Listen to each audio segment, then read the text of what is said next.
Welcome back. సాగునీరు ఇవ్వడం చేతగాక పొలాల్లో రక్తం చల్లాలన్న సీఎం రేవంత్ వ్యాఖ్యలపై తెలంగాణ వ్యాప్తంగా నిరసనలు కొనసాగుతున్నాయి. కరీంనగర్ జిల్లా చొప్పదండి నియోజకవర్గంలోని గంగాధరలో మాజీ ఎమ్మెల్యే సుంకె రవిశంకర్ నిరసన కార్యక్రమంలో పాల్గొన్నారు. బీఆర్ఎస్ కార్యకర్తలతో కలిసి రక్తదానం చేశారు. మా రక్తం తీసుకుని కాళేశ్వరం జిల్లాలను వెంటనే విడుదల చేయాలని సుంకె రవిశంకర్ డిమాండ్ చేశారు.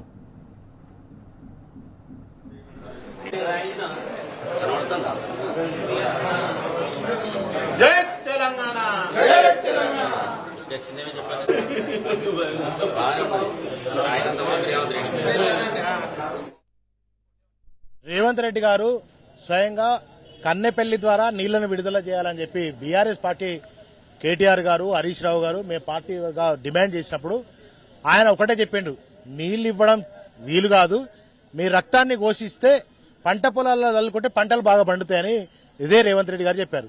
అందుకే ఇవాళ చొప్పదండి నియోజకవర్గంలో మా బీఆర్ఎస్ నాయకులు, కార్యకర్తలు, గులాబీ సైనికులందరూ కూడా దాదాపుగా 300 మంది నాయకులు, కార్యకర్తలందరూ కూడా ఇవాళ రక్తదానము రేవంత్ రెడ్డికి పంపించడం కోసం ఇవాళ రక్తదానం చేయడం జరిగింది.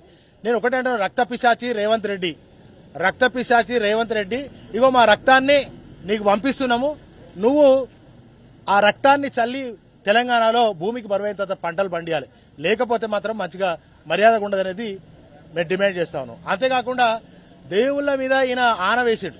దేవుళ్ళ మీద శ్రీరామచంద్రుడి మీద, వేములవాడ రాజన్న మీద, ధర్మపురి లక్ష్మీ నరసింహ, కొండగట్ట అంజన్న మీద ఆన వేసిండు. ఇలా వానలే లేకుండా అయిపోయినాయి. ఎలినినో ప్రభావం వానలే లేవు. ఇలా ఆయన ఆన వేస్తే, ఒట్టు వేస్తే ఇలా తెలంగాణ వ్యాప్తంగా కూడా వానలు లేకుండా వెళ్ళిపోయినటువంటి పరిస్థితి వచ్చింది.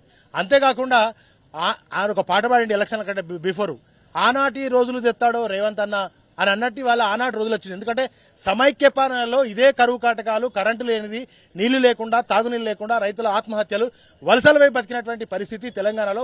ముఖ్యంగా మా చొప్పదండి నియోజకవర్గం మెట్ట ప్రాంతం.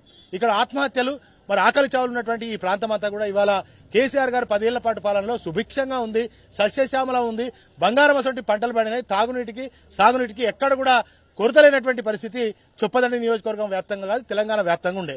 మరి ఎక్కడో గోదావరి 600 మీటర్ల లోతులో ఉన్నటువంటి గోదావరిని మరి బ్రహ్మాండంగా ఒడిసిపట్టి, ప్రతి నీటి బొట్టును ఒడిసిపట్టి తెలంగాణ వ్యాప్తంగా కన్నెపల్లి పంపు నుంచి, అదేవిధంగా నంది పంపుల నుంచి మరి గాయత్రి పంప నుంచి మిడుమానేరు నుంచి రంగనాయక సాగర్, అన్నపూర్ణ, కొండపోచమ్మ అన్ని తెలంగాణ వ్యాప్తంగా ఫుల్ నీళ్ళు ఇచ్చిండు. కనుక ఇవాళ కూడా మా డిమాండ్ బీఆర్ఎస్ పార్టీ పక్షాన ఒకటే, మేము రక్తాన్నే దానం చేయడం కాదు, ప్రాణాలైనా అర్పిస్తాం.